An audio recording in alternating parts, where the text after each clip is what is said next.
मायके वर्सेस ससुराल की अग्नि परीक्षा। अरे ऐसे कैसे नहीं देगी तू अग्नि परीक्षा? अगर तेरे चरित्र पर कोई दाग नहीं है तो क्यों दिक्कत है तुझे? हाँ, और फिर जब स्वयं सीता माँ को भी अग्नि परीक्षा देनी पड़ी थी तो तुझे क्यों नहीं? नहीं नहीं, मैं नहीं दूंगी अग्नि परीक्षा, छोड़ दीजिए मुझे। दोनों तरफ से औरतें रितिका का हाथ पकड़कर उसे जलते हुए कोयले जिनमें से धुआं निकल रहा था उस पर नंगे पैर अग्नि परीक्षा दिलवाती हैं। लेकिन क्यों, ये जानने के लिए चलिए चलते हैं कहानी के थोड़ा पीछे। वाह बेटी, तूने तो हमारा सर गर्व से ऊंचा कर दिया, मुझे तुझसे यही उम्मीद थी। तभी दोनों हाथों से अपाहिज वीरेंद्र कहता है, बेटी, तूने तो हमारा सीना गर्व से चौड़ा कर दिया। अब तो अपना सपना पूरा कर सकती है। लेकिन कैसे? मेरा कॉलेज कंप्लीट हो गया है। पर अरे दीदी, आपने कॉलेज में टॉप किया है, आपको स्कॉलरशिप मिली है और आपका एडमिशन अपने आप हो गया है। अब आप अपनी आगे की पढ़ाई बिना किसी रुकावट की कर सकती है। ये सुनते ही सभी बहुत ज्यादा खुश हो जाते हैं और फिर रितिका खाना बनाने लगती है। वहीं दूसरी तरफ क्या हुआ बेटी, तू इतनी उदास क्यों है? तेरे कुछ परसेंटेज ही तो कमाए थे, पैसे देकर एडमिशन करवा ले। कैसे करवा लूं? आपके उस भतीजे ने कॉलेज में टॉप करके इकलौती जो सीट बची थी ना, उसे भी हड़प लिया है। क्या वो गवाह लड़की? तू चिंता मत कर बेटी, अब मैं कुछ ऐसा करूंगी जिससे वो खुद ही कॉलेज छोड़ जाएगी।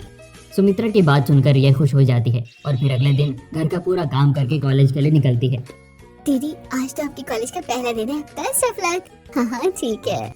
फिर रितिका तुरंत घर से निकलती है और कॉलेज के लिए रिक्शा पकड़कर जाने लगती है। तभी कुछ पड़ोसन, अरे सावित्री बहन, क्या करोगे इतना पढ़ा लिखा कर? कॉलेज कंप्लीट हो गया है, शादी करवा दो। हाँ, मैं भी यही सोच रही हूँ, लेकिन उसने अभी मना किया है। शुरू में तो सब ऐसे ही कहते हैं, लेकिन अगर बाद में कुछ ऊंच नीच हो गई ना और उम्र निकल गई तो इस गरीबी की वजह से कहीं शादी भी नहीं होगी। शीला की बात सुनकर सावित्री सोच में पड़ जाती है। वहीं दूसरी तरफ कॉलेज के बाहर गेट पर, अरे ओ मैडम, इस तरह कहाँ कॉलेज के अंदर ससराते हुए चली जा रही हो? गार्ड भैया, मेरे इस कॉलेज में एडमिशन हुआ है स्कॉलरशिप की वजह से। ये देखिए आइडेंटिटी कार्ड। फिर रितिका आइडेंटिटी कार्ड दिखाकर कॉलेज में एंट्री लेती है। तभी उसे कुछ मॉडर्न लड़कियों का ग्रुप देख लेता है। अरे वो देखो इस गंवार को, स्कॉलरशिप के दम पर किस तरह हम जैसे अमीरों के कॉलेज में एडमिशन ले लिया है उसने। सच में न जाने इस स्कॉलरशिप की वजह से किन किन गरीबों को देखना पड़ता है। ये सारी बातें रितिका सुन रही थी, लेकिन बिना कुछ कहे लेक्चर अटेंड करने चली जाती है। वहीं दूसरी तरफ अब लगता है सच में हमें रितिका की शादी करवा देनी चाहिए। हाँ, इसकी बुआ भी यही कह रही थी। तभी रितिका की बुआ सुमित्रा लड़के और उसके काका को लेकर घर के अंदर आ जाती है। अरे नंजी, आप यहाँ? ये लोग कौन है? अरे भाभी, अंदर तो आने दो, बहुत बड़ी खुशखबरी है, इनका पहले स्वागत करो अच्छे से। सुमित्रा की बात सुनकर सावित्री तुरंत सभी का स्वागत करती है और सुमित्रा लड़के की बहुत तारीफ करती है। अरे सुमित्रा, कौन है ये? तू इसकी हमसे इतनी तारीफ क्यों कर रही है? अरे आपके घर का होने वाला बड़ा दामाद है, रितिका की शादी करवा दीजिए उससे। ये सुनते ही तुरंत सावित्री उठ खड़ी होती है। नहीं नहीं, मैं ऐसा नहीं होने दूंगी। इस बूढ़े जैसे दिखने वाले लड़के से मैं अपनी बेटी की शादी नहीं करवाऊंगी। ये आपको बूढ़ा जैसा हाथ से दिख रहा है, यही कोई 30-32 साल का होगा और फिर सरकारी नौकरी है, करोड़पति बाप का इकलौता बेटा है, राज करेगी आपकी बेटी वहाँ। तभी वहाँ रितिका आती है। बुआ, ये सब क्या है? मैं अभी शादी नहीं करूंगी, मुझे अपने परिवार वालों की जिम्मेदारियाँ उठानी है। इस तरह मैं अपनी माँ को घर घर झाड़ू पोछा करते हुए नहीं देख सकती। परिवार वालों की जिम्मेदारियाँ उठानी है या कहीं बाहर तेरा चक्कर चल रहा है? इतनी बड़ी हो गई है, तू शादी करेगी तभी तो तेरी छोटी बहन की शादी होगी। हमारी शादी की चिंता आप मत कीजिए बुआ जी, वरना आपके कुछ सफेद बाल भी झड़ जाएंगे। सुमित्रा जी, आपकी वजह से मेरी इतनी बेइज्जती हुई है, मैं आपको छोड़ूंगा नहीं। इतना कहकर राकेश वहाँ से चला जाता है और सुमित्रा भी घर से बाहर निकलती है। इस लड़की की वजह से आज उन लोगों के सामने मेरी बेइज्जती हुई है। अब मैं कुछ ऐसा करूंगी जिससे इस लड़की की चारों तरफ थू-थू हो जाए। ये सोचकर सुमित्रा वहाँ से चली जाती है। परेशानियों का सामना करते हुए रितिका अपनी पढ़ाई पर फोकस करती है। फिर एक दिन, दीदी, आप ये फटे हुए कपड़े पहनकर कहाँ जा रही हो? मेरे सारे अच्छे कपड़े भीगे हुए हैं इस वजह से, और मेरा आज कॉलेज जाना है, बहुत जरूरी है, आज एडमिट कार्ड मिलेगा। इतना कहकर रितिका फटे पुराने कपड़े ही पहनकर कॉलेज पैदल जाने लगती है कि तभी रास्ते में, और रानी चलती है क्या? मुझे जाने दीजिए। अरे डर क्यों रही है? चल चल, तेरे ये फटे हुए कपड़े सिल दूं। रोहित रितिका का रास्ता रोककर उसे छेड़ने लगता है। अरे क्या हुआ? इधर उधर कहाँ जा रही है? चल मेरे साथ, दोबारा ये फटे कपड़े पहनने की जरूरत ही नहीं पड़ेगी। रितिका रोहित से बचकर आगे बढ़ती है कि तभी रोहित की बाइक के हुक में रितिका का कपड़ा फंस जाता है और वो गिर जाती है। तभी रोहित भी उसके ऊपर गिरता है। ये क्या बदतमीजी है, मैं तुम्हें छोड़ूंगी नहीं। रितिका तुरंत जमीन से उठती है और रोहित को खींचकर एक चांटा लगाती है, जिससे रोहित वहाँ से भाग जाता है। हे भगवान, जमीन पर गिरने की वजह से चोट लग गई, ऊपर से कपड़े भी फट गए। अब इस हालत में कॉलेज भी नहीं जा सकती। ये सोचकर रितिका तुरंत वापस घर के लिए निकलती है। वहीं दूसरी तरफ घर के बाहर अरे मैं तो पहले ही कह रही थी, जरूर बाहर कहीं चक्कर चल रहा है, तभी तो शादी नहीं करना चाहती थी। हाँ और नहीं तो क्या, आज ही रिक्शा स्टैंड के पास एक लड़के की बाहों में गिरी पड़ी थी। नहीं, ऐसा नहीं हो सकता, मुझे मेरी बेटी पर पूरा भरोसा है। अच्छा, विश्वास नहीं होता ना, तो ये देखो फोटो। सुमित्रा सभी को रोहित की बाहों में गिरी रितिका का फोटो दिखाती है। तभी वहाँ रितिका आती है। लो आ गई महारानी, अपना मुंह काला करवा कर। आप सब ये क्या कह रहे हैं? मैं तो कॉलेज गई थी। अच्छा, कौन सा कॉलेज? आज तो कॉलेज की छुट्टी है, सुबह सुबह ही मैसेज आया फोन पर। क्या छुट्टी? अब हैरान होने का झूठा नाटक मत कर। कॉलेज का बहाना बनाकर अपने आशिक के साथ घूमने गई थी। तेरी हालत देखकर ही पता चल रहा है। नहीं, ऐसा नहीं है। तुझ जैसी गरीब परिवार को सोसाइटी में रखकर पहले से ही हमारी सोसाइटी की रेपुटेशन खराब है। अब तुझ जैसी कलंकनी को हम इस सोसाइटी में नहीं रहने देंगे। और अगर तू सच कह रही है तो इसे साबित करके दिखा। जैसे सीता माँ ने अग्नि परीक्षा दी थी, वैसे ही तू अग्नि परीक्षा देकर दिखा। क्या अग्नि परीक्षा? ये मेरी बेटी कैसे देगी? तभी सुमित्रा रितिका का हाथ पकड़ती है और घसीटते हुए उसे मंदिर के बाहर ले जाती है और जलते हुए कोयले बिछा देती है। नहीं नहीं, मैं इस कोयले पर नहीं चलूंगी। तुझे अग्नि परीक्षा देनी पड़ेगी, वरना हम तुझे और तेरे घर वालों को धक्के मारकर इस सोसाइटी से बाहर निकाल देंगे। हे भगवान, अब मैं क्या करूं? क्या ये अग्नि परीक्षा दूं या फिर अपने परिवार को बेघर होता हुआ देखूं? नहीं, मैं ऐसा नहीं होने दे सकती। ये सोचकर रितिका अपने परिवार वालों के लिए खुद अग्नि परीक्षा देने को तैयार होती है और एक एक कदम आगे बढ़ती है। भगवान! रितिका की दर्द भरी चीखें सुनकर मंदिर में आए नितिन की नजर रितिका पर पड़ती है। ये तो रितिका है जिसे मैं बहुत ज्यादा प्यार करता हूँ। मैं उसे इस तरह नंगे पैर कोयले पर चलते हुए नहीं देख सकता। और उसके परिवार वाले खुद उसकी अग्नि परीक्षा ले रहे हैं, तो क्या कहकर उसे रोकेगा? नहीं, मैं इस तरह ये नहीं देख सकता। मुझे जल्दी कुछ करना होगा। वहीं दूसरी तरफ रितिका कोयले के ऊपर से चलकर मंदिर पहुंचती है, जिससे उसके पूरे पैरों में छाले पड़ जाते हैं और वह जमीन पर गिर पड़ती है। हे भगवान, इसने तो अग्नि परीक्षा दे दी। मुझे तो लगा था कि ये अग्नि परीक्षा नहीं देगी और फिर मैं इसकी शादी राकेश के साथ करवा दूंगी। इसने अग्नि परीक्षा दे ही दी है, अब ये इस सोसाइटी में रह सकती है। सभी वहाँ से चले जाते हैं और रितिका के परिवार वाले उसे घर लेकर आते हैं और बिस्तर पर लेटाते हैं। बेटी तो मुझे माफ कर दे, वहाँ मौजूद होने के बावजूद भी मैं कुछ नहीं कर पाई। हाँ बेटे, तुझे हमारे सामने इस तरह अग्नि परीक्षा देनी पड़ी, हमें माफ कर दे। दीदी, आपके पैरों में तो बड़े बड़े छाले पड़ गए हैं। दीजिए, मैं दवा लगा देती हूँ। फिर श्रेया तुरंत रितिका के पैरों में मलहम लगाने लगती है। माँ से बेटी, तू हिम्मत मत हार, मैं हूँ ना तेरे साथ। दीदी, मलहम लग गया है, अब आप थोड़ा आराम कर लीजिए।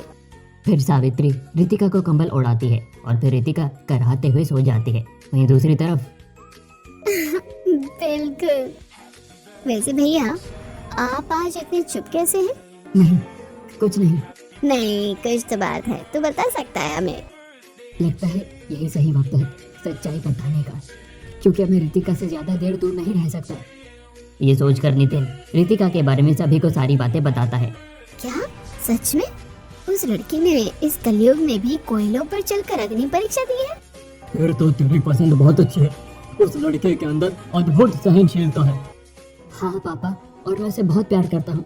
मैं उसी से शादी करना चाहता हूँ। उसके अलावा मैं किसी से भी शादी नहीं करूँगा। लेकिन ऐसे कैसे मैं किसी भी लड़की को हमारे पूर्वजों की पूरी जायदाद सौंप दूं? नहीं, ये शादी नहीं हो सकती। इतना कहकर प्रभाती देवी कमरे में चली जाती है और मुकेश उनके पीछे पीछे जाता है। माँ, भले ही ये लव मैरिज हो, लेकिन जो लड़की अपने माँ बाप के लिए इस कलयुग में भी अग्नि परीक्षा दे सकती है, सोचो वो कितनी समझदार और सहनशीलता से भरी होगी। एक काम करती हूँ, शादी के लिए हाँ कर देती हूँ और फिर धीरे धीरे उस लड़की को परख लूंगी। ये सोचकर प्रभावती नितिन को शादी के लिए सहमति दे देती है और अगले ही दिन पूरा परिवार रिश्ता लेकर पहुंचता है। अरे आप लोग कौन हैं? हम आपकी बेटी के लिए अपने बेटे नितिन का रिश्ता लेकर आए हैं। इस तरह अचानक?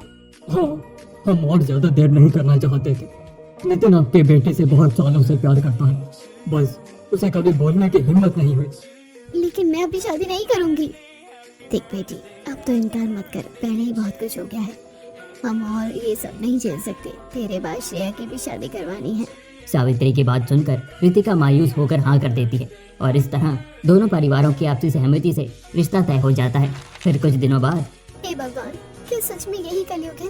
जिन अपनों के लिए मैंने अग्नि परीक्षा तक दे दी, उन्हें अभी भी मुझ पर विश्वास नहीं है। क्या कभी मेरे ससुराल वालों को मुझ पर विश्वास होगा?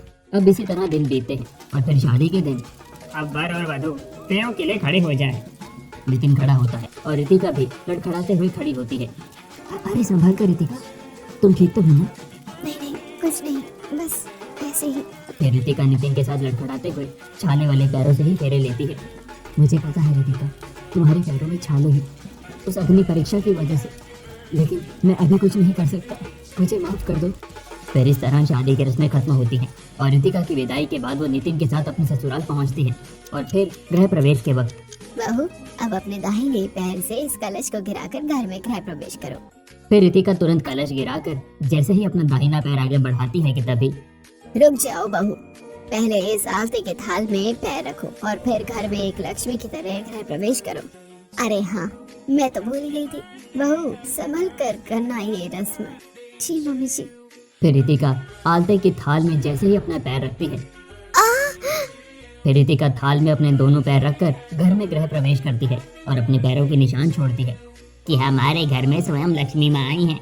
अपने पैरों से गृह प्रवेश करके अब तो हम भाभी को कभी नहीं भूल सकते। रितिका शर्मा जाती है और तभी भाभी अब थक गई होगी, चलिए आपके कमरे में मैं छोड़ देती हूँ। फिर कीर्ति रितिका को उसके कमरे तक छोड़ती है और फिर वहाँ से चली जाती है। रितिका बहुत रात हो गई है, चलो हम सब सो जाते हैं। हाँ ठीक है। फिर रितिका जैसे ही अपने पैर उठाती है तभी उसके पैरों से बहुत रफ्तार से खून बहने लगता है। रितिका, तुम्हारे पैरों का ये अल्टा अभी तक चौंक क्यों रहा है? एक बार अपने पैर दिखाओ जरा। नहीं, इसकी कोई जरूरत नहीं है, ये तो बस ऐसे ही। नितिन रितिका की बात नहीं सुनता और रितिका के सामने जमीन पर बैठकर उसके पैर देखता है। ये तो खून है, लेकिन इस तरह अचानक खून कैसे? और तुमने मुझे बताया क्यों नहीं? रुको, मैं अभी तुम्हें दवाई लगाता हूँ। नितिन तुरंत दवाई लेकर आता है और घुटनों के बल पर बैठकर रितिका का पैर अपने घुटनों पर रखकर दवाई लगाना शुरू करता है। मैं जानता हूँ तुम्हें बहुत दर्द हो रहा है, लेकिन तुम चिंता मत करो, मैं आराम से लगाता हूँ। मलहम लगाते वक्त नितिन रितिका के पैरों पर फूंक भी मारता है और फिर अच्छे से मलहम लगाकर रितिका को सुला देता है। अब इसी तरह अगले दिन ये क्या, बहू ने कल इसी थाल में अपने पैर रखकर गृह प्रवेश किया था। बहू के गृह प्रवेश के थाल में ये कांच के टुकड़े किसने डाले? अच्छा, तो कल रितिका के पैरों से इसी वजह से खून गिरा था। रितिका, तुमने मुझे कल बताया क्यों नहीं? सब लोग बहुत खुश थे और मैं उनकी खुशियों पर पानी नहीं पीना चाहती थी। लेकिन सोचने वाली बात यह है कि आखिरकार भाभी के साथ ऐसा किसी ने क्यों किया? इस बारे में मैं जरूर पता लगा कर रहूंगा। इसके बाद सभी पूजा करते हैं और फिर रितिका रसोई में पहुंचती है। भाभी, आपके पैरों में छाले हुए हैं, ऊपर से कांच की वजह से खून बह रहा है। आप किचन में क्यों आई? आज मेरी पहली रसोई है, इस वजह से। और फिर इन सारी चीजों की तो मुझे आदत सी हो गई है। लेकिन भाभी, अगर वो अपनी पहली रसोई की रस्म पूरा करना चाहती है तो तुम लोगों को क्या दिक्कत है? लेकिन आज ही बहू की पहली रसोई होगी। बहू के पैर में चोट लगी है, हाथों में नहीं। वो हाथों से खाना बना सकती है। अच्छा ठीक है भाभी, चलिए हम आपकी मदद करवा देते हैं। फिर रितिका सबकी मदद से अपनी पहली रसोई की रस्म पूरी करती है और सभी को एक से बढ़कर एक पकवान खिलाती है। वाह भाभी, आपने क्या लाजवाब खाना बनाया है। हाँ बहू, ऐसा लगता है जैसे तो पिछले जन्म में अन्नपूर्णा थी। हाँ, वो इतना अच्छा खाना तो मैं भी नहीं बनाती। सच में तुमने तो कमाल ही कर दिया। इस तरह सभी तारीफ करते हुए खाना खाते हैं और फिर रितिका को गिफ्ट देते हैं। कुछ दिन बीतते हैं, रितिका घर पर ही आराम करती है और फिर जब उसके पैर ठीक हो जाते हैं। अरे आ गया बेटा तू। हाँ माँ, आज ऑफिस में काम कम था। अरे वो तो बहुत अच्छी बात है। और फिर आज आप और भाभी मूवी देखने चले जाएंगे। अरे लेकिन इसकी क्या जरूरत है? अरे क्यों नहीं, शादी के बाद आप लोग हनीमून पर भी नहीं गए थे क्योंकि आपके पैरों पर छाले थे। आप मूवी देखने तो जा ही सकते हो ना। हाँ रितिका, चलो हम मूवी देखने चलते हैं। इसके बाद रितिका और नितिन मूवी देखने थिएटर में पहुंचते हैं और मजे से मूवी देखने लगते हैं। मैंने तो आज तक कभी मूवी थिएटर ही नहीं देखा। सच में मूवी थिएटर तो बहुत बड़ा होता है। अरे लेकिन वो क्यों? मेरे मायके के बारे में तो आप जानते ही हैं। खाने का इंतजाम माँ इतनी मुश्किल से करती है, तो हम मूवी कैसे देखते? कोई बात नहीं, तुमने अपने मायके की गरीबी की वजह से जो कुछ भी एंजॉय नहीं कर पाई हो ना, मैं तुम्हें वादा करता हूँ तुम अपने ससुराल में जरूर एंजॉय कर पाओगे। इसके बाद नितिन और रितिका मूवी देखकर देर रात लौटते हैं। फिर अगले दिन लो आ गई आशा जी की गरीब बहू। इतने अमीर होने के बावजूद इस गरीब बहू को लाने की क्या ही जरूरत आन पड़ी थी। पड़ोसियों के तानों से रितिका उदास हो जाती है कि तब ये सब देख रही थी आशा। बहू सब्जी बाद में ले लेना, तो अभी ऊपर आ। जी मम्मी जी अभी आई। रितिका तुरंत आशा के कमरे में जाती है। बहू तू आस पड़ोस के लोगों की बातें सुनकर बुरा मत माना, उनका तो काम ही है लोगों की खुशियों में जहर घोलना। मम्मी जी मुझे आप लोगों जैसा इतना प्यारा और अच्छा ससुराल मिला है, भला मैं क्यों लोगों की बात दिल पर लगाऊंगी। अब इस तरह धीरे धीरे रितिका अपने ससुराल वालों के साथ घुल मिल जाती है और खुशी खुशी रहने लगती है। फिर एक दिन आज संडे है और सभी की छुट्टी। एक काम करते हैं, पूरा परिवार मिलकर कहीं बाहर चलते हैं। अरे आज सूरज कहाँ से निकला है जब पापा बाहर जाने की बात कर रहे हैं। हाँ वो तो है, लेकिन उससे पहले ये सूरज डूबे, अब इस सूरज का फायदा उठा लेते हैं और बाहर चलते हैं। लेकिन कहाँ? एक काम करते हैं, हम सभी ओपन रेस्टोरेंट चलते हैं। अरे फिर तो मजा आ जाएगा। चलिए सब तैयार हो जाएंगे, हम लोग शाम को चलेंगे। फिर पूरा परिवार संडे के दिन बाहर रेस्टोरेंट जाता है और डिनर करता है। ये सारा खाना तो आप लोगों ने मेरी पसंद का ही ऑर्डर किया है, तो आपकी पसंद क्या है? अरे हमारी पसंद की बहू है ना, हमारे लिए इतना ही काफी है। सच में मेरे ससुराल वाले कितने ज्यादा अच्छे हैं, लेकिन कहीं ये सब कोई छलावा तो नहीं। अब इसी तरह कुछ दिन बीतते हैं। फिर एक दिन ये क्या भाभी, मेरा 18th बर्थडे है और आप मेरे बर्थडे में ऐसे कपड़े पहनोगे? नहीं नहीं, चलिए हम सब शॉपिंग पे चलते हैं। हाँ भाभी चलिए, बहुत मजा आएगा। फिर तीनों ननद और भाभी बाहर शॉपिंग पर जाते हैं और मजे से शॉपिंग करने लगते हैं कि तभी रितिका की बुआ फिर देख लेती है। अरे ये क्या, ये गंवार लड़की अपने ससुराल वालों के साथ इतनी ज्यादा खुश कैसे? मैं तो इसकी अग्नि परीक्षा दिलवाकर इसकी जिंदगी बर्बाद करना चाहती हूँ, लेकिन ये तो और भी ज्यादा खुशी से जीने लगी। हाँ अब हम क्या करें? तू चिंता मत कर, मैंने जैसे तेरे मायके में जहर खोला था ना, अब उसी तरह इसके ससुराल में भी खोलूंगी। वहीं दूसरी तरफ रितिका अपनी दोनों ननद के साथ शॉपिंग करके घर लौटती है और फिर अगले दिन बर्थडे पार्टी में। निशा कैसा लगा तुझे हमारे सरप्राइज? बहुत अच्छा। चलिए नैना जी अब केक काटिए। रितिका की बात सुनकर जैसे ही निशा केक काटने जाती है कि तभी वहाँ सुमित्रा आती है। रुक जाइए आप सब, अपनी जिस बहू को इतनी इज्जत दे रहे हैं उसकी एक बार असलियत तो जान लीजिए। क्या मतलब? अरे हम बाद में बात करेंगे इस बारे में, अभी निशा की बर्थडे पार्टी खराब नहीं करते हैं। सुमित्रा का बर्थडे पार्टी में सभी के सामने रितिका को बेइज्जत करने का प्लान नाकामयाब हो जाता है और सभी खुशी खुशी बर्थडे एंजॉय करते हैं। फिर रात को यही सही मौका है, इस वक्त नितिन अकेला है। ये सोचकर सुमित्रा तुरंत नितिन के कमरे में जाती है और नितिन को सारी बातें बताकर वो फोटो दिखा देती है। नहीं, ऐसा नहीं हो सकता, मुझे मेरी पत्नी पर पूरा भरोसा है। इसे भरोसा नहीं, इसे अंधा होना कहते हैं। तुम्हारी आंखों के सामने असलियत है, ये फोटो देखो, तुम्हारी पत्नी किसी और की बाहों में है। ये हमारा आपसी मामला है, मैं उससे बात कर लूंगा, आप जा सकते हैं। इतना कहकर नितिन सुमित्रा को कमरे से भेज देता है। पता नहीं इसने उसके दिल में क्या ही डाल दिया है जो इतना अंधा भरोसा करके बैठा है। अब लगता है किसी और को भी भड़काना पड़ेगा। वही कमरे में नितिन इस बारे में रितिका से बात करता है। नहीं ऐसा नहीं है, और मुझे नहीं पता कि ये वो फोटो कब की है। हाँ रितिका, तुम घबराओ मत, मुझे तुम पर पूरा भरोसा है।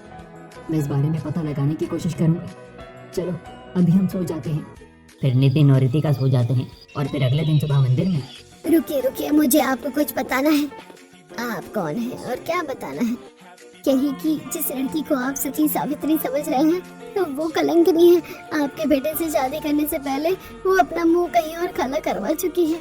ये सुनते ही प्रभावती देवी को बहुत गुस्सा आता है और वो सुमित्रा के साथ तुरंत घर के लिए निकलती है। वहीं दूसरी तरफ घर में अरे आप लोग तो बहू के मायके वाले हैं ना, आइए आइए बैठिए। सर अचानक कैसे आना हुआ? शादी बहुत जल्दी में हो गई और फिर हालातों की वजह से रितिका तब से अपने मायके नहीं आई थी, इसलिए। वैसे आपकी बेटी है बहुत अच्छी।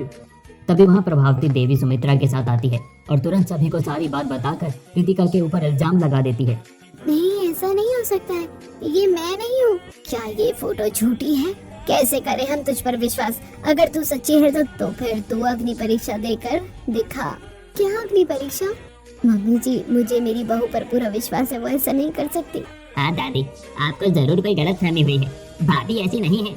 अगर सच में बहू के मन में कोई पाप नहीं है और इसका चरित्र साफ है तो इस अग्नि परीक्षा देने में कैसी हिचकिचाहट? प्रभावती देवी तुरंत रितिका को घर से बाहर लेकर जाती है और वहाँ जमीन पर कांच बिछा देती है। ऐसा मत कीजिए, इसने अपने मायके में भी अग्नि परीक्षा दी है और अब ससुराल में भी। क्योंकि ये गलत है, और अगर गलत ही नहीं है तो इसे अग्नि परीक्षा देनी पड़ेगी। इस कांच के टुकड़ों पर इसे नंगे पैर चलना ही पड़ेगा, उसके बाद ही घर जा सकती है। बेचारे मेरी ही किस्मत के रास्ते में इतने सारे कांटे भरे पड़े हैं, पहले मायके में अग्नि परीक्षा और अब ससुराल में भी। खैर अब तो आदत सी हो गई है। ठीक है, तो मैं तैयार हूँ अपनी परीक्षा देने के लिए। नहीं बहू, इसकी कोई जरूरत नहीं है। रितिका आशा की बात नहीं सुनती और वो अपना एक कदम जमीन पर पीछे कांच पर रख अग्नि परीक्षा की शुरुआत करती है। नितिन, फिर रितिका जैसे ही अपना दूसरा पैर आगे बढ़ाती है कि तभी आयुष उसके पैर के नीचे अपना हाथ रख देता है। आउच। देवर जी होश चाहिए, ये मेरी अग्नि परीक्षा है, आप क्यों खुद को चोट पहुंचा रहे हैं? तभी वहाँ नितिन रोहित को पकड़ कर लाता है। रुक जाइए, किसी को भी अपनी परीक्षा देने की कोई जरूरत नहीं है, क्योंकि असलियत ये बताएगा। बताओ। मैं बताता हूँ। दरअसल असलियत ये है कि उस दिन सुमित्रा आंटी ने मुझे पैसे दिए थे ताकि मैं जाकर रितिका को छेड़ूं और उससे बात करने की कोशिश करूं, ताकि सही मौका देकर हम दोनों के साथ में फोटो क्लिक कर रितिका को बदनाम कर सके। मुझे तो पहले ही विश्वास था, मेरी बहू ऐसा कुछ नहीं कर सकती। मुझे माफ कर दे बहू, तुझ पर भरोसा न कर इस औरत की बातों में आकर मैंने तेरी अग्नि परीक्षा ले ली, साथ ही तुझे गलत समझकर गृह प्रवेश के वक्त तेरे आलते में कांच किसी और मैंने ही मिलाया था। अब मुझे माफ कर दे बहू, मुझे माफ कर दे। बेटी तू मुझे भी माफ कर दे, तेरे मायके में भी तेरी अग्नि परीक्षा हुई थी और अब उस वक्त कुछ हम नहीं कर पाए, हम तेरे कसूरवार है, हमें माफ कर दे। जो हो गया सो हो गया, अब आप लोग भूल जाइए और मुझसे माफी मत मांगिए, क्योंकि बड़ों के हाथ सिर्फ आशीर्वाद देते हुए अच्छे लगते हैं, माफी मांगते हुए नहीं। बहू तो कितनी ज्यादा मैच्योर और समझदार है, और एक मैं हूँ जो इस घर की सबसे समझदार जिम्मेदार मुखिया होने के बावजूद इतनी बड़ी गलती कर बैठी। मेरा पूरा प्लान चौपट हो गया। आखिरकार उस लड़की के बारे में इसे कैसे पता चला? क्या हुआ, यही सोच रहे हैं ना आपके मुझे कैसे पता चला? जिस रात आपने मुझे फोटो दिखाया था उसी रात ही मुझे शक हो गया था, क्योंकि ये लड़का कोई और नहीं बल्कि मेरे ऑफिस में ही काम कर रहा एक स्टाफ है। ये सुनते ही सुमित्रा के पैरों तले जमीन खिसक जाती है। इसकी वजह से मैंने अपनी सती सावित्री जैसी पवित्र बहू की अग्नि परीक्षा लेने का बड़ा पाप किया है। इसे अभी के अभी यहाँ से बाहर निकालो। नहीं, प्लीज ऐसा मत कीजिए, नहीं। रितिका मुंह फेर लेती है और सुमित्रा को धक्के मारकर वहां से भगा दिया जाता है। फिर सभी लोग घर के अंदर जाते हैं कि तभी रितिका देखती है कि ये क्या है? बहू, तुझे मेरी वजह से अग्नि परीक्षा देनी पड़ी और उस गलती को सुधारने के लिए ये बहुत छोटी बात है, लेकिन फिर भी तू इन फूलों पर चलकर घर के अंदर आ। फिर रितिका चारों तरफ बिछे फूलों पर एक एक कदम रखकर आगे बढ़ती है और तुरंत अपनी सास आशा को गले लगा लेती है। सच में आप सब लोग बहुत ज्यादा अच्छे हैं। इस मुश्किल परिस्थिति में भी मेरा साथ दिया और मुझ पर भरोसा किया। और देवर जी, आपने तो मेरी वजह से खुद को चोट भी लगा ली। भगवान करे ऐसा ससुराल हर लड़की को मिले। बेटी, मैं तुझे इस तरह ससुराल वालों के साथ खुश देखकर बहुत खुश हूँ।